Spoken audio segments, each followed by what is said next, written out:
Hello, and welcome to the Storyteller's Mission with Zena a podcast for artists and storytellers about changing the world for the better through story. Today is an exciting day because we are back for season 3 of this podcast. I can hardly believe it. We have made it to season 3. And so today marks the launch of this season. Now, you may have been following the podcast since the beginning. If so, then you may remember at the beginning of season 2, I wanted to speak to you about what sorts of stories I thought we as a community ought to be writing. Because what I found is that we were really falling short in the area of heroic storytelling. Basically, I'm talking about the moral worldview that we're reflecting.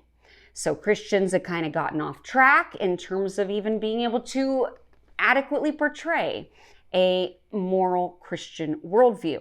So that's what we started on season 2. Now, we're not done with that topic. That continues to be a problem that I hope we will solve as we continue to explore and unpack these types of topics. However, today I want to add to the mission. I want to add on to the kinds of things that we ought to be doing and expand our minds a bit, get out of this limited point of view that we've seemed to be stuck in, and try to challenge you to think beyond the box, if you will, so that we can truly have a seat at the table, so that we can truly engage in the marketplace of ideas and actually make a difference in this world. Now, if you're participating in things like elections and voting and that sort of thing, I'm not sure how you're feeling right now. If you're like me, there's some discouragement. There's a predominant feeling in this culture that voting isn't even making a difference, that our culture is in trouble.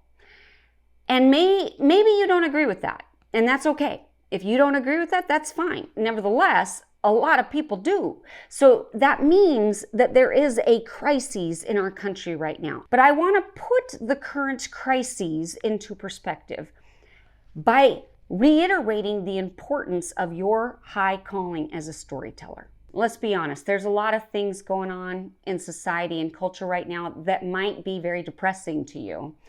It has been to me. I've had some discouragement. I've really been wrestling with some things that I'm seeing happening in this world, and I'm scared. I'm shaken by some of the things that I'm seeing going on, which is why it's important at the beginning of season 3 to put everything into perspective.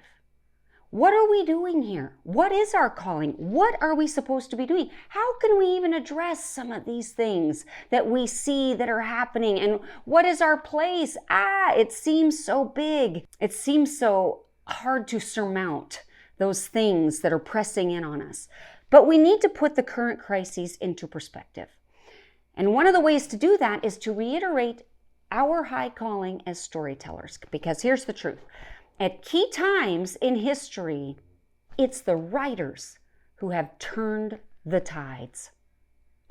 It is the writers and storytellers, those who use language to formulate a specific message, a specific story that fits the times, that ultimately causes change to happen in society.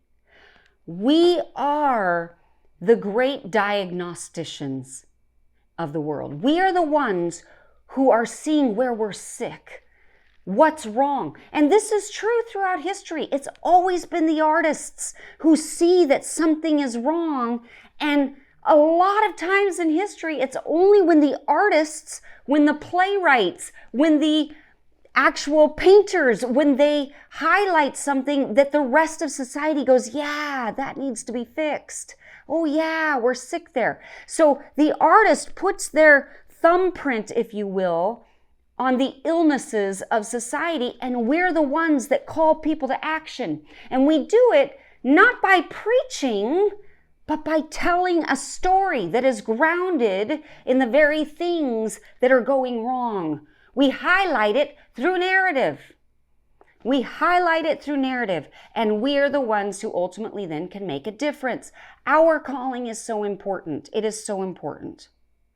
And what you need to know is that you're not alone, right? I said this at the beginning of season 2, and it's even more true here at the beginning of season 3. I'm going to just give you a few podcast stats so that you understand that we're part of a positive, growing trend, and I'm encouraged by that, and I hope you will be too.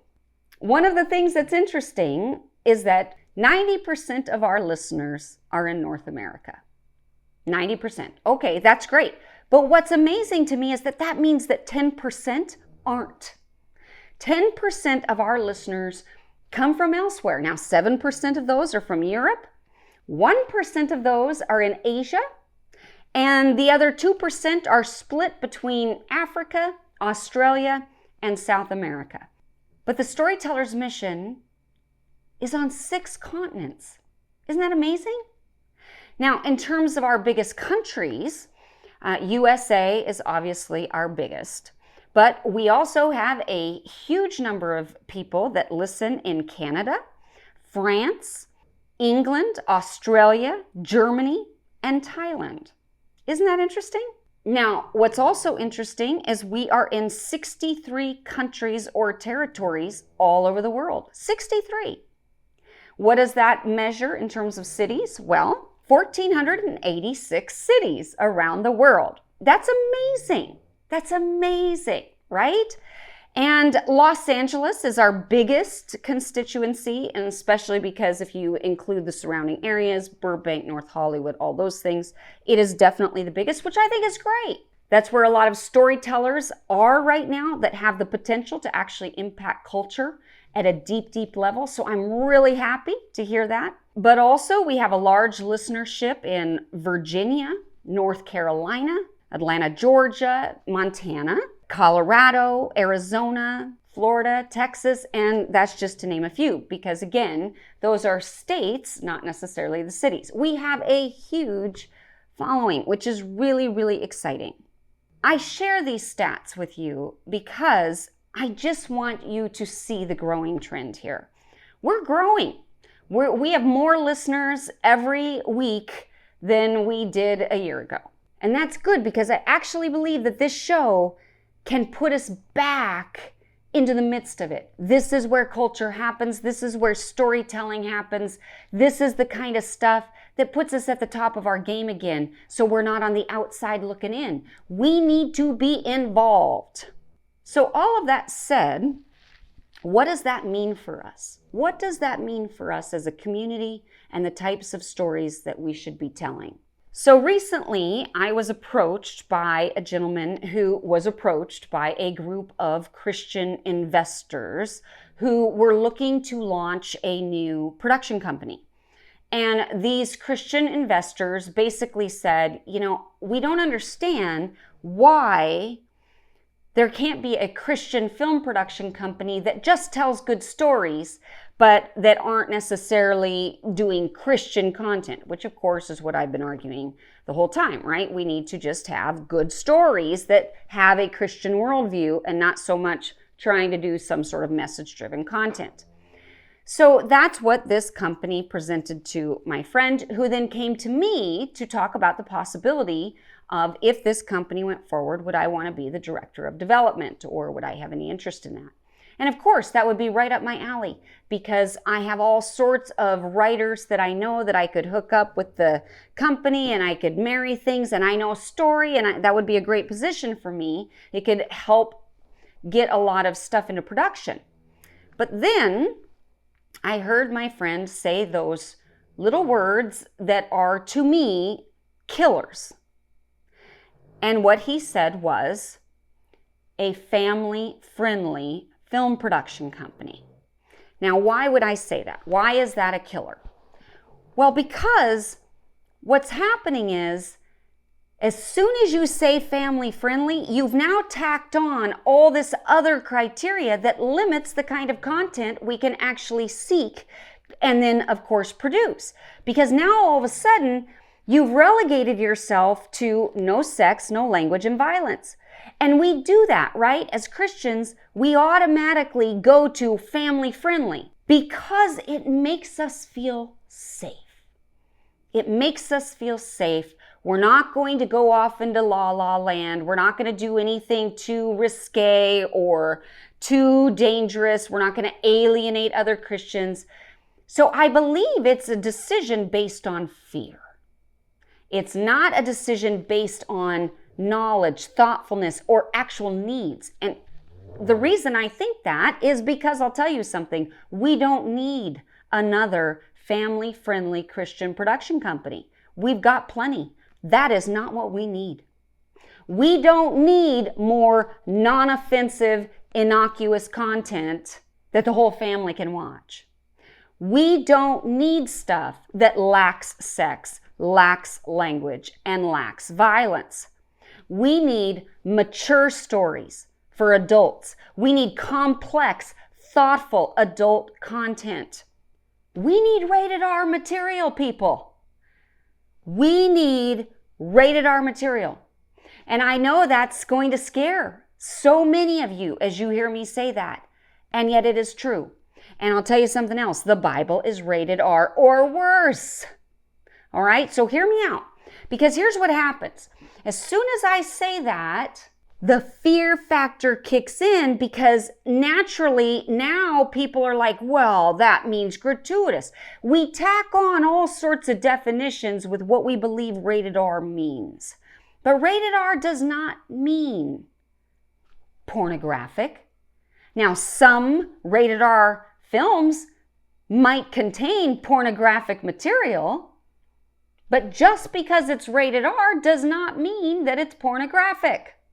So we have to rethink here. We have to reorient it and rephrase and reanalyze what we've believed. Because the truth is, and we've said this a lot on this show, I would rather see an R-rated truth than a G-rated lie.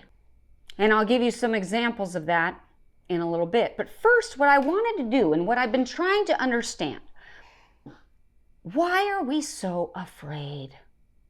What is it we're afraid of? Why are we so afraid to tell stories that fall into this type of category, adult, mature content? What is it? What is it? And I've come up with 6 things that I think we as Christians need to reevaluate and rethink and grow up about. So the first one is we're afraid to be soiled.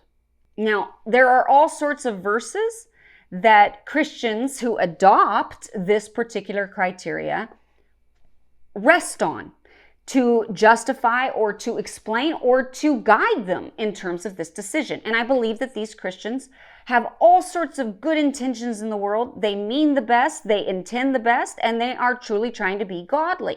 And some of those verses, for example, might be bad company corrupts good character, or if you're looking at another version, do not be deceived, bad company corrupts good morals. So things like that. So there's this predominant view that if we see rated R material, we're going to be corrupted. We're going to be soiled somehow. We're going to get it in us and it's icky and gross. And that comes out of a predominant view that says that mostly what comes out of Hollywood is cesspool stuff, sinful stuff, stuff that's really bad for us. And so we have to avoid that at all costs, or else we're going to become like that. Now, that's not entirely unfounded if you're approaching entertainment from the perspective of being a passive participant. I've talked about this a lot. We cannot be passive. We have got to be active, engaged, and thinking. We can never turn off our thinker. We can never turn off our brain. We always have to be invested in what we're looking at and then analyze it. And that's part of the problem. We actually don't want to think. So it's easier for us to accept black and white rules and just out and out criteria, and boom, we can dismiss certain things without having to think about it. But I think that's a mistake. This comes back to, too, the philosophy of, garbage in, garbage out. So if we put a lot of crap in us, then that's what's going to come out. And again, that's true if that's all you're doing and you're not actually looking at the stuff that you're consuming. You have to look at the stuff you're consuming. So some of the verses might be, out of the overflow of the heart, the mouth speaks, verses like that. So the idea in both of these is that if we associate with evil people or evil men, that it's going to somehow corrupt us, and we have this predominant view that, it's evil what's coming out of Hollywood. However, we have to balance this against what was Jesus's example. Jesus went and ate with sinners. In fact, this was the argument that the Pharisees used. Was it not? Think about this. This is the argument that most of us are clinging to, but it's the argument that the Pharisees used, and they were wrong. Who is this man that eats with sinners? Meaning Jesus was going to be corrupted by that. That was proof of his lack of character, of his corrupt nature, that he was not the Son of God, that he was not good and moral, because anybody who was godly would not have associated with those sinners. Is that not what we're doing? We're adopting the Pharisaical argument, and I think that's a problem. I think we better be looking at that. Now, what about the verse, whatever is true, whatever is honorable, whatever is just, whatever is pure, whatever is lovely, whatever is commendable? If there is anything excellent, if there is anything worthy of praise, dwell on these things or think on these things. Okay, so what happens is, in Christian circles, we feel like that dark stuff, sinful stuff, becomes us hyper-focusing on things that are not pure, noble, good, true, blah, blah, blah, blah, blah. They're not honorable or commendable, or they're not excellent or praiseworthy. And so therefore, we're in error and we're in sin. And I understand that to a degree. But let me give you an example of how I think that is flawed thinking and when it is flawed thinking. My grandmother, Grandma Dell, she has a very sordid past. My grandmother's grandmother was basically a child bride. My great-grandmother Willett, her father was killed by a man who was the husband of the woman that he was having an affair with. So great-grandma Willett's mother was left with all of these kids and no way to support herself. This goes way, way back. And so she had to find stations, basically, that would salvage her children, that could keep her children safe. And one of those was this guy from Canada who wanted to marry, and my great-grandma Willett was basically a child bride. She was a mail order child bride. I think she was 13 or something when she was shipped off to Canada to marry this guy that's in his 40s. Pretty dark stuff, right? Grandma Dell would gloss over those details. She wouldn't get any of those details. I had to drag that out of her because she just wanted to look at the positive stuff. And in fact, whenever I would ask questions, because that's interesting. And poor Grandma Willett, she had no choice over that. She was 13 years old.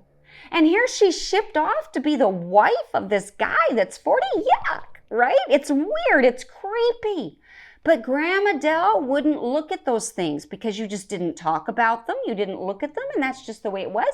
And she would put on these rosy glasses and we just focus on the positive. But that's not good, because what can we learn in that? That's the kind of thing that we're doing. We're putting on these rosy lenses. Let me give you another example. When I did my film Ragdoll, which is the true story of a woman who is married to a gay man, I had a lot of Christians who chastised me for that story, who told me I should never do it. And their reasoning comes back to this, because it is not good, it is bad, right? It is bad. And the idea was that it's so dark and it's hopeless and it ends badly. And it does. It does end badly. But that's because there are things in God's economy that end badly. Not everything is a positive, happy ending. It just isn't. But they didn't want to talk about that. They just wanted everything to be redeemed. And they would tell me, one gal even questioned my salvation, because how could I tell this dark story if I was saved? I should redeem it. That's true. That's noble. That's good. That's worth looking at. And I'm like, wait a minute. Are you trying to tell me that God is too fragile for the dark things? Because I don't know about your God, but my God is not too delicate to look at my sin, or the sin of my family, or the sin of my life, or whatever those things were. My God is not delicate. He doesn't need to be protected. He was there, and he saw things that were much darker than just that. He can handle it. So I think at the end of the day, there's a fear there of focusing on that true dark stuff because we feel like we're violating this. But the truth is, what does it say? What's the very first one? Whatever is true. Whatever is true. Which brings us back to, again, the principles. The principles. We're always going back to the principles. And the principle in storytelling is you must always tell the truth. The Bible doesn't shy away from any sort of subject. There is rape, murder, incest, child sacrifice.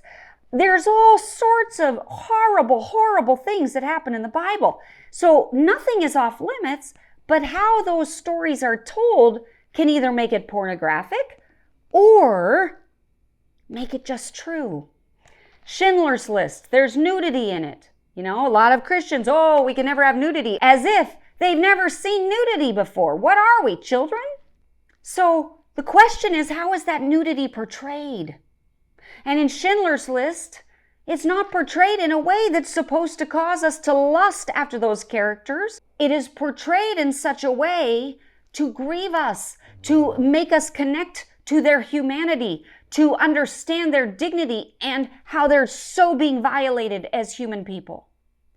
And we're supposed to connect to them more because of the horribleness of their nakedness. And we feel their shame with them. And therefore, it falls into this category.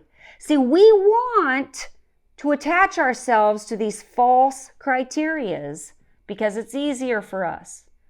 All right, so far this week we've gone over 3. We're going to go over 3 more next week. Now, in the meantime, I just want to say welcome back. Look at us. We're already engaged in a thoughtful, provocative conversation. Hopefully it's making you a little uncomfortable, because that's good, because I want you to think. That's what we're here for. We're here to think more fully about what we're talking about and what we're consuming and what we're creating for others to consume. I am really excited about this season of the Storyteller's Mission. We're going to change some things up this season, but we're keeping some things exactly the same. And I hope that you will join us for the season, because we've got lots and lots of story tools and principles to share with you that I hope you'll be able to infuse into your own stories. Well, thank you for joining me on this very first episode of Season 3 of the Storyteller's Mission podcast with Zena Lowe. May you go forth inspired to change the world for the better through story.